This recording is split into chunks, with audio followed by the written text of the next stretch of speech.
네, 정부가 침체된 경제 살리기에 초점을 맞춘 이 세법 개정안을 어제 내놓았습니다. 이른바 만능통장으로 불리우는 이 자산관리 계좌를 도입하고 또 사적으로 이용되는 업무용 차량에 대해서는 과세를 하기로 했습니다. 또 종교인 과세도 다시 추진한다는 내용을 담고 있는데요. 관련 내용 자세히 또 살펴보도록 하겠습니다. 먼저 최 변호사께 질문드리겠습니다. 그동안에 이 회사 하시는 분들 또 자영업자 가운데 업무용 차량으로 등록을 해놓고 거의 정말 자기 목적, 사적인 용도로 쓰는 이 회사 차량들에 대해서는 사실상 이 세금은 물지 않았는데 앞으로 이렇게 무늬만 회사 차량들에 대해서 업무용 차량에 대해서는 이제 과세하겠다는 내용인가 보죠, 맞습니다. 이게? 이번 이 개정안의 요약을 해보면 고소득자한테는 더 걷고 저소득자한테는 덜 걷겠다는 겁니다. 그래서 그 고소득자에 더 걷는다는 일환 중에 하나로 이 업무용 차가 나왔는데 그동안 말씀하신 것처럼 사실은 가족들이 자기 사적인 용도로 쓰면서 뭐 리스비라든지 운영료라든지 이런 거를 다 세제 혜택을 받아왔고 탈세 그런 형태로 쓰였거든요. 그래서 이번에 개정안에는 업무용 차량 같은 경우에는 임직원들만 운행할 수 있는 보험을 만들겠다는 겁니다. 그래서 거기에 가입을 하면 50%까지 세제 혜택을 주고요. 거기에 회사 로고까지 붙이면 100%로 세제 혜택을 주겠다. 그렇다면 개인 사업자 같은 경우, 임직원이 없는 경우에는 운행 일지를 써서 정말 회사와 관련된 것으로 사용을 되었으면 그러면 그 회사 사용된 운행 일지라는 게 그렇죠. 사실 어떻게 비율까지 혜택을 주겠다는데 여기에 대해서 또 비판이 뭐냐면 그렇다면 로고만 붙이면 100% 혜택이냐. 그리고 운행 일지도 본인들이 쓰는 건데 과연 이것을 정말 제대로 확인할 수 있냐. 이러한 비판이 있습니다. 하지만 저는 이 비판도 맞는 비판이지만 아무튼 이제까지는 탈세 관행으로 쓰였던 업무용 차량에 대해서 뭔가 세제 혜택을 더 이상 주지 않겠다라는 처음에 이제 먼저 얘기이지 않습니까? 그래서 물론 100% 완벽한 개정안은 아니지만 여기에 대해서는 나중에 더 시행 규칙이라든지 이렇게 세부적인 것들로 보완이 가능하다면 업무용 차량에 대해서 이렇게 혜택을 주지 않기로 하겠다는 거에 대해서는 저는 바람직하다고 생각이 듭니다. 이 부분은 어떻습니까? 개별 소비세 적용 기준이 상향된다고 하더라고요. 500만 원 기준으로 가방으로 예를 들고 이런 경우도 있었는데 중상위층을 위한 개편안이다 이런 지적도 있는데. 맞습니다. 특히 이 부분이 더 그런 지적이 있는데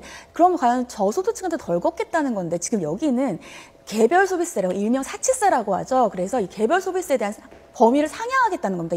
이제까지는 200만 원까지만을 세금을 안 받았는데 500만 원까지 늘려서 예전에는 500만 원짜리 백을 사면 200만 원 이상인 300만 원에 대해서는 20% 세금을 물렸다면 이제는 500만 원짜리 가방을 사면 안 물리겠다는 거죠. 여기에 대해서 정부는 메르스의 사태라든지 해서 계속해서 소비가 너무 없기 때문에 이 소비를 더 이렇게 촉진하기 위한 것이라고는 하지만 과연 이것이 소득세 개정안으로 목적이라고 하는 저소득층에 대한 덜 걷는 거는 맞는지 이 부분에 대해서는 좀 비판이 있습니다. 네. 그리고 이번 세제 개편안의 이제 주요 내용 가운데 또 핵심이 앞서 이 박근혜 대통령이 굉장히 강조했던 노동개혁과 관련해서 이 젊은이들의 일자리를 만들어주는 기업들에 대해서는 적극적으로 이제 세제를 지원해 주겠다는 내용이 굉장히 긍정적입니다. 그리고 또 다시 그동안 논란이 됐던 이 종교인들에 대한 과세를 다시 추진하겠다는 내용이 담겨 있습니다.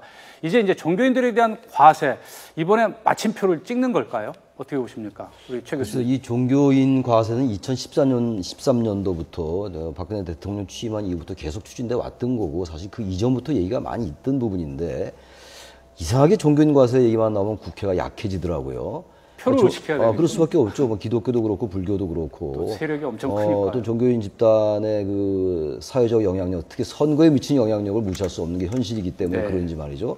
이번에도 국회가 상당히 좀 소극적인 것 같아요. 이미 사실 소득세법 시행령 수정안 같은 것도 다 나와 있어요. 사실 나와 있는데 이번에 더욱더 쉽지 않아 보이는 게 이제 내년 총선이 얼마 안 남았잖아요. 그리고 또 대선도 연결되어 있는 것이고 하기 때문에 역시 여당이건 야당이건 이 부분을 적극적으로 기치를 들고 말이죠. 그야말로 종교인 과세를 추진할 만한 그러한 그래서 용기란 표현이 어떤지 모르겠습니다만 용기 있는 정치인이 있을지 모르겠습니다. 카드만 꺼내 들어도 다시 넣게 될 것 같다. 그냥 유야무야 이렇게 변죽만 우리다가 다시 자취를 감추는 게 아니야 이런 생각이 드는데 일단 이제는 종교인 과세를 안 할 이유가 없는 거거든요. 왜 근로소득 아닙니까? 근로소득이죠. 지금 또 그래서 근로소득이라는 것에 대해서 상당히 종교인들이 반발하는 기류 때문에 기타 소득에 또 집어넣고 있는 거거든요. 만약에 종교인 과세를 한다 하더라도 그런 것들도 잘못된 것 같아요. 종교인이 왜 또 특권을 받아야 되는 것도 아니지 않습니까? 이제 우리 시대가 그야말로 이런 시대 변화에 맞게 이런 국회도 과감하게 얘기를 하고 국민 여론도 그래서 오히려 종교인들 질타해야죠. 국민들이 종교인들이 과세를 안 하면